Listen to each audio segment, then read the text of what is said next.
Dulu Basuki Cahayapurnama atau Ahok itu dipenjara 2 tahun setelah mendapatkan putusan pengadilan.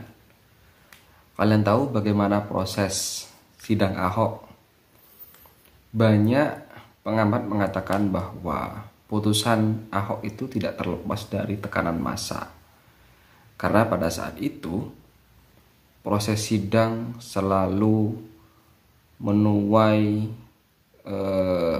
dukungan dari basis massa, bukan untuk mendukung Ahok agar bebas, tidak, tapi mendukung agar Ahok segera diadili dan diputus bersalah. Ini tidak terlepas dari ucapan Ahok yang waktu itu mengatakan jangan dibohongi oleh surat Al-Maidah ayat 51 bahwa milih pemimpin non-muslim itu haram. Kira-kira demikian kata Ahok. Nah, dari situ kemudian dilaporkan katanya atas dasar penistaan agama. Lah, isu itu terus digoreng, menjadi viral, menjadi pembahasan publik, sehingga kemudian muncul gerakan. Nah, puncaknya ketika demonstrasi 212 yang jadi motor penggeraknya adalah Habib Rizik Syihab pada waktu itu. Monas menjadi lautan manusia.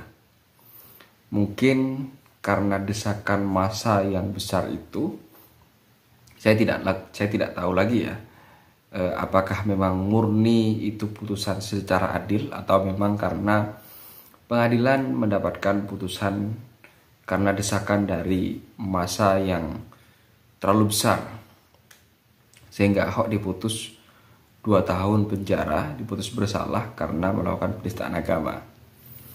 Ahok itu dipenjara. Nah, di Kabupaten Jember itu justru dibebaskan. Seorang tersangka kasus dugaan korupsi itu dibebaskan setelah Kejaksaan Negeri Jember mendapatkan tekanan massa ratusan orang. Jadi demo kedua kalinya ini tersangka korupsi dibebaskan. Dia adalah Edi Santoso, Kepala Desa Mundurejo, Kabupaten Jember, Kecamatan Umbul Sari. Nah, Edi Santoso ini terbukti melakukan atau dugaan tindak pidana korupsi karena telah menganggarkan paving senilai 240 juta sekian. Dia menganggarkan paving di lokasi yang sudah terbangun. Jadi sebetulnya di lokasi ini sudah ada bangunan pavingnya. Tapi oleh Edi Santoso ini masih dianggarkan lagi. Lantas uangnya untuk apa kalau kemudian tidak ditilep dan masuk kantong pribadi? Nah, desas-desusnya dulu pembangunan paving ini dibangun oleh kades yang kalah. Jadi ada kades kalah, dia membangun paving ini menggunakan uang pribadi.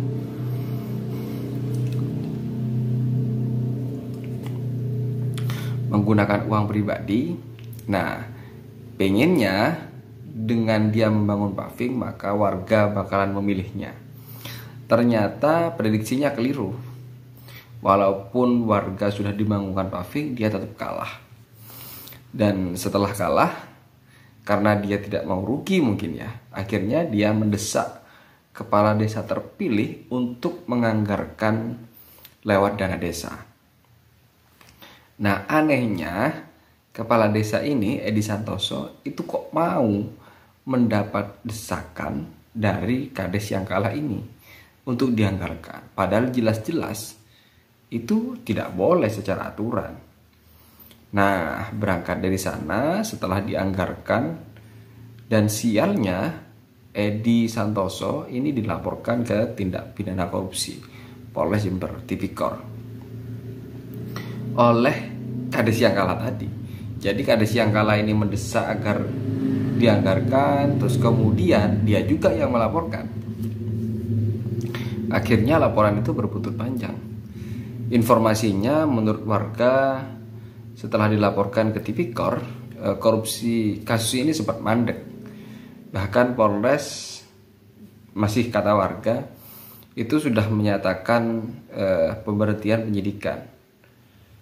Ya mungkin karena berkasnya atau kurang lengkap ya. Tapi entah kenapa tiba-tiba kasus ini berlanjut.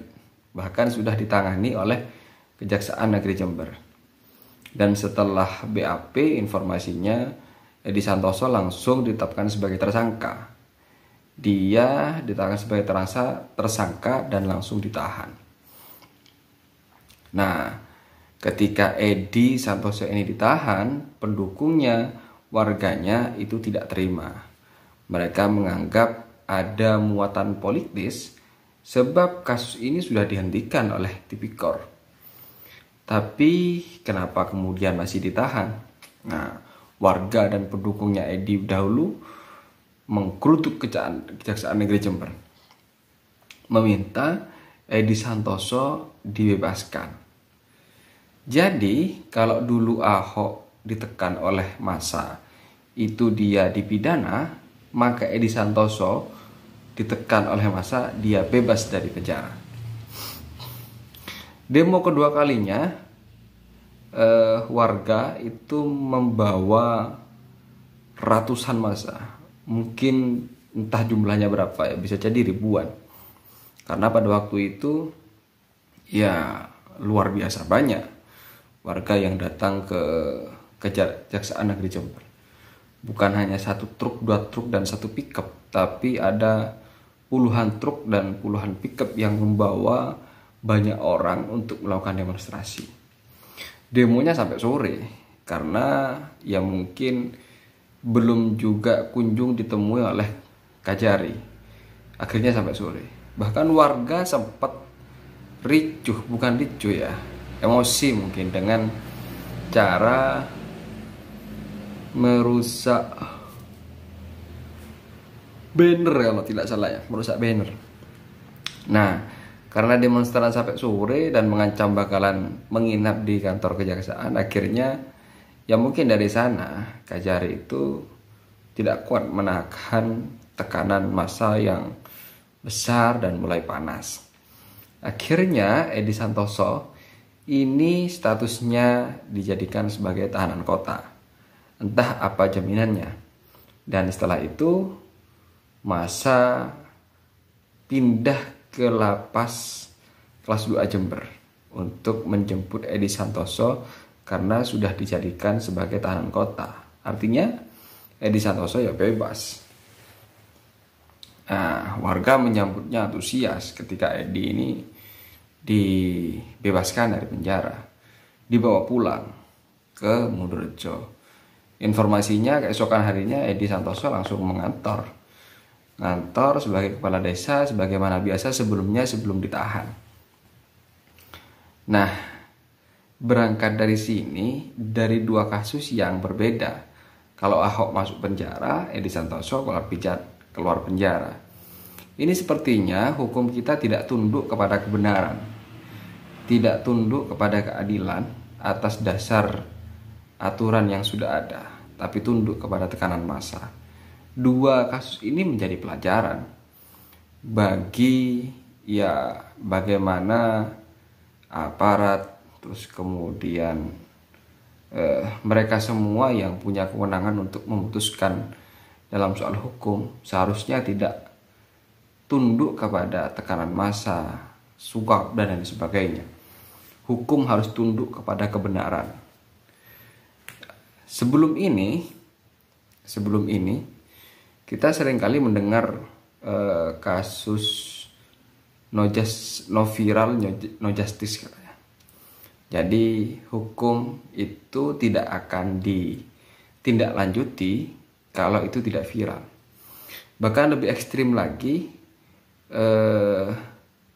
percuma lapor ke aparat penegak hukum, sebaiknya lapor kepada media sosial, sehingga setelah viral baru kemudian ditindaklanjuti. Jadi yang lebih ekstrim seperti itu.